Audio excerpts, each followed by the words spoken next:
Mummy, நம்ம independence day meal combo challenge பண்ணலாமா? அது என்னடா சேலஞ்ச்? நம்ம இந்தியன் ட்ரைகலர்ல நீங்க ஒரு மீல் காம்போ ரெடி பண்ணணும். இது சில ரூல்ஸ்லாம் இருக்கு சொல்றேன். நம்பர் 1 ட்ரெடிஷனலான ரெசிபியா இருக்கணும். நம்பர் 2 நீங்க யூசுவலா பண்ற ரெசிபி இருக்க கூடாது. நம்பர் 3 1 மணி நேரத்துல ஃபுல் காம்போ ரெடி பண்ணணும். நம்பர் 4 இது எனக்கு கொஞ்சம் கஷ்டம் தான், ஆனா பரவாயில்ல, ஒரு பெஸ்ட் ஐடியா இருக்கணும்.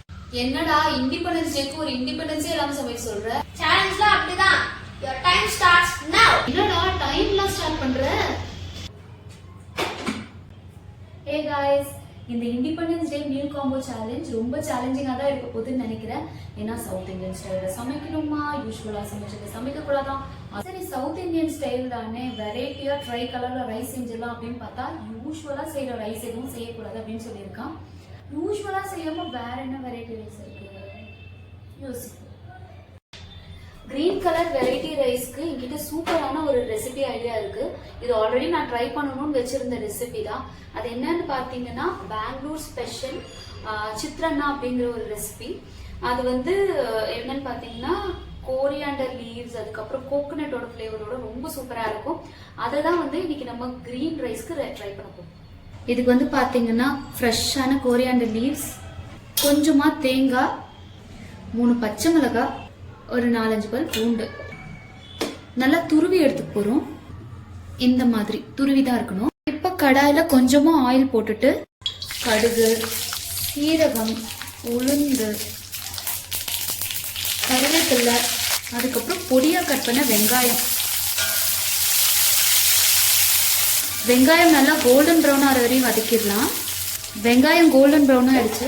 இப்ப நம்ம துருவி வச்சிருந்த அந்த மசாலாவை சேர்த்துக்கலாம். லைட்டா வதக்கினாலே போதும்.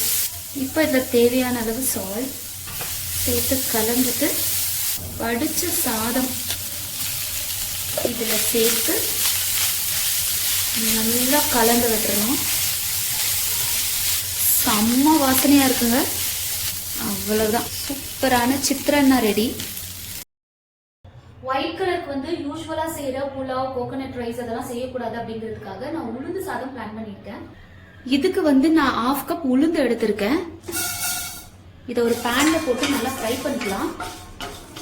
உளுந்து சாதம் வந்து பொதுவா கருப்பு உளுந்து எல்லாம் பண்ணுவாங்க. நான் வந்து ஒயிட் கலர் மெயின்டைன் பண்ணணும் அப்படின்றதுனால யூஸ்வலா யூஸ் பண்ற வெள்ளை உளுந்துலயே பண்றேன். இப்போ அந்த வறுத்த இந்த உளுந்துல 1 கப் ரைஸ் போட்டுட்டு தண்ணி ஊற்றி நல்லா வாஷ் பண்ணி இதை ஒரு 20 மினிட்ஸ்க்கு ஊற வச்சிடலாம். ஆரஞ்சு கலருக்கு நான் ஆந்திரா ஸ்டைல் டொமேட்டோ பாத் செய்ய போறேன். இதுக்கு ஒரு பேன்ல ஆயில் சேர்த்து சின்ன துண்டு பட்டை, 3 கிராம்பு, 1 ஏலக்காய், 2 டீஸ்பூன் தனியா, 1/2 டீஸ்பூன் சோம்பு, 1/2 டீஸ்பூன் சீரகம், 3 காஞ்ச மிளகாய், இது எல்லாத்தையும் சேர்த்து வதக்கிட்டு கொஞ்சமா தேங்காவும் சேர்த்து வதக்கிட்டு கட் பண்ணி வச்சிருந்த 3 தக்காளி சேர்த்து நல்லா வதக்கிடலாம்.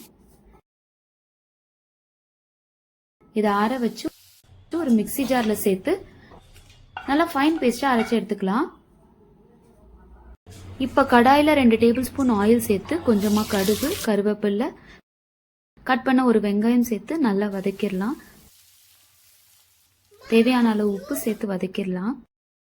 ஆனியன் கோல்டன் ப்ரௌன் ஆனதும் அரைச்சி வச்சிருந்த பேஸ்ட் இதுல சேர்த்துட்டு நல்லா கலந்து விட்டுக்கலாம். ஆயில் நல்லா பிரிஞ்சு வர வரைக்கும் குக் ஆனா இது ரெடி. இதில் வடித்த சாதத்தை சேர்த்து நல்லா கலந்து விட்டால் நல்ல கமகமன் வாசனையான டொமேட்டோ பாத் ரெடி. இப்போ உளுத்தஞ்சோறு செய்கிறதுக்கு ஒரு குக்கரில் ஊற வச்சிருந்த அரிசி பருப்பையும் சேர்த்துட்டு கொஞ்சமாக வெந்தயம், 4 பல் பூண்டு, தேவையான அளவு உப்பு, 3/2 கப் தண்ணி சேர்த்து ஒரு 2 விசில் வர அளவுக்கு குக் பண்ணி எடுத்துக்கலாம். பாருங்க, நல்லா பெர்ஃபெக்டா குக் ஆகி வந்திருக்கு. இப்போ இதுக்கு தாளிப்புக்கு கொஞ்சமா எண்ணெய் சேர்த்து சீரகம், கருவேப்பிலை, 2 பச்சை மிளகாவை கீனி சேர்த்துக்கலாம். அவ்வளவுதான். இதை இதில் சேர்த்துட்டு கூடவே ஃப்ரெஷ்ஷா துருவின தேங்காயும் சேர்த்து நல்லா கலந்தெடுத்தா ரொம்ப ரொம்ப டேஸ்டியான உளுத்தஞ்சோறு ரெடி. ஒயிட் கலர்ல வேற என்ன இருக்கு? மக்கானா இருக்கு. மக்கானா வச்சு பாயசம் செஞ்சிடலாம். மக்கானா பாயசம் செய்ய ஒரு பேன்ல 1 டீஸ்பூன் நெய் சேர்த்து மக்கானாவை அதில் போட்டு நல்லா ஃப்ரை பண்ணிக்கலாம். கூடவே கேஷ்யூஸ், பாதாம் எல்லாத்தையும் போட்டு கொஞ்சம் ரோஸ்ட் பண்ணிக்கலாம். இதுல கொஞ்சம் மக்கானா மட்டும் நம்ம எடுத்து வச்சுட்டு மிச்சம் எல்லாத்தையும் மிக்சியில போட்டு கிரைண்ட் பண்ண போறோம். இதை மட்டும் எடுத்து நம்ம மிக்சியில போட்டு கிரைண்ட் பண்ண போறோம். நல்லா கொதிச்சிட்டு இருக்க பால்ல இந்த மக்கானாவை போட்டு அரைச்ச பவுடரையும் இதில் சேர்த்துக்கலாம். தேவையான அளவு சர்க்கரை, ஏலக்காய் பொடியும் சேர்த்து கலந்து எடுத்தா சூப்பர் டேஸ்டியான மக்கானா பாயசம் ரெடி. ஆரஞ்சு கலர் சைட் டிஷ்க்கு நான் ஆல்ரெடி பேபி பொட்டேட்டோ வச்சு ஒரு ரோஸ்ட் பண்ணியிருந்தேன். அந்த ரெசிபியோட லிங்க்கை நான் டிஸ்கிரிப்ஷனில் கொடுக்குறேன். இப்போ க்ரீன் கலர் சைட் டிஷ்க்காக வெண்டைக்காயை வந்து நான் ஃப்ரை பண்ண போகிறேன். ரொம்ப மைல்டாக பெப்பர் அண்ட் சால்ட் ஃப்ளேவரோட. நம்மளோட க்ரீன் கலர் எல்லாமே ரெடி ஆயிடுச்சு. வாங்க இப்போ பிளேட்டிங் பண்ணலாம். ஃபர்ஸ்ட் வந்து orange colour, white colour,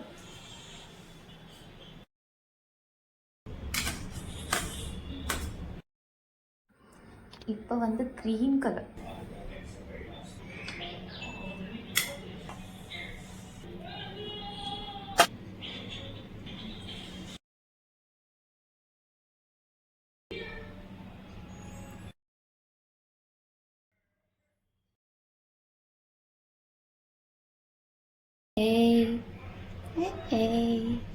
super. Ready. Meal combo is ready. Prisha, நம்ம இந்தியன் ட்ரை கலர் என்னன்னு தெரியுமா? Saffron, white, green. நம்மளோட இந்தியன் ட்ரை கலரோட மீனிங் தெரியுமா? தெரியாது. சாஃப்ரான் வந்து பிரேவரிக்கு, இந்த ஒயிட் வந்து பீஸ்க்கு, இந்த கிரீன் கலர் வந்து ப்ராஸ்பெரிட்டி. இந்த க்ரீன் கலர் வந்து சித்ரான்னா. ஆரஞ்சு கலர் வந்து மக்கானா. மக்கானா பாயசம். நீங்களும் இந்த இண்டிபெண்டன்ஸ் டேக்கு ஒரு மீல் சேலஞ்ச் பண்ணி செலிப்ரேட் பண்ணுங்க.